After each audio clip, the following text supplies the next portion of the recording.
പത്തനംതിട്ട കോന്നി നിയോജക മണ്ഡലത്തിൽ വികസന ഉത്സവം ചിറ്റാറിലും കലഞ്ഞൂരിലും വിവിധ പദ്ധതികളുടെ നിർമ്മാണ ഉദ്ഘാടനത്തോടൊപ്പം പൂർത്തിയായ പദ്ധതികൾ നാടിന് സമർപ്പിച്ചു. മലയോര ജനതയുടെ ചിരകാല സ്വപ്നമായ സ്പെഷ്യാലിറ്റി ആശുപത്രി ഉൾപ്പെടെയാണ് രണ്ടാം പിണറായി സർക്കാർ നാടിനായി ഒരുക്കുന്നത്. കലഞ്ഞൂരിൽ നിന്നായിരുന്നു വികസന ഉത്സവത്തിന്റെ ആരംഭം. കൊട്ടിക്കലാശം ചിറ്റാറിലും. പൊതുവിദ്യാഭ്യാസ മേഖലയ്ക്കായി കലഞ്ഞൂരിൽ 1 കോടി രൂപയുടെ പദ്ധതികൾ ഉദ്ഘാടനം ചെയ്തു. ഗവൺമെന്റ് ഹയർ സെക്കൻഡറി സ്കൂളിലെ ലാബിന് മാത്രം 50 ലക്ഷം രൂപ. കലഞ്ഞൂർ എന്ന കൊച്ചു ഗ്രാമത്തിലെ റോഡുകളും BM&BC നിലവാരത്തിലേക്ക് ഉയരും.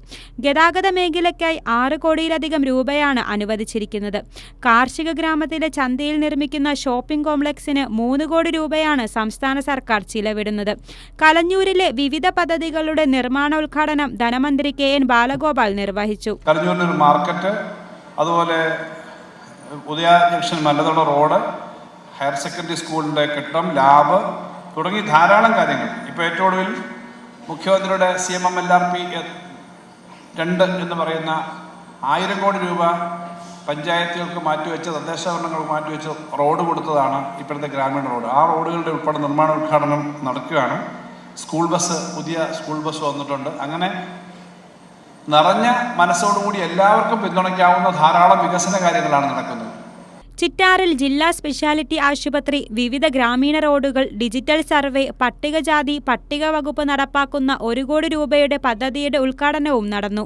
ചടങ്ങുകളിൽ കോന്നി MLA KU ജനീഷ് കുമാർ അധ്യക്ഷത വഹിച്ചു. നമ്മുടെ ഈ നാട് പ്രതീക്ഷിക്കുന്നതിനെക്കാട്ടിൽ വേഗത്തിലാണ് വികസന പ്രവർത്തനത്തിൻ്റെ കാര്യത്തിൽ വളർന്നുകൊണ്ടിരിക്കുന്നത്.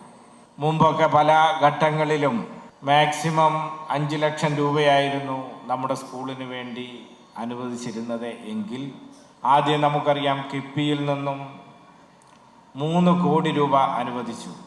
അതിൻ്റെ നിർമ്മാണ പൂർത്തീകരണ ഘട്ടത്തിലാണ്. ഉദ്ഘാടന ചടങ്ങുകളിൽ മന്ത്രിമാരായ K രാജൻ, വീണ ജോർജ് തുടങ്ങിയവരും പങ്കെടുത്തു. കോന്നി MLAയുടെ പ്രാദേശിക വികസന ഫണ്ടിൽ നിന്നും മേടിച്ച സ്കൂൾ ബസ്സുകൾ, ആംബുലൻസ് എന്നിവയുടെ താക്കോൽദാനവും വികസന ഉത്സവത്തിൽ വെച്ച് നിർവഹിച്ചു. കൈരളി ന്യൂസ്, പത്തനംതിട്ട.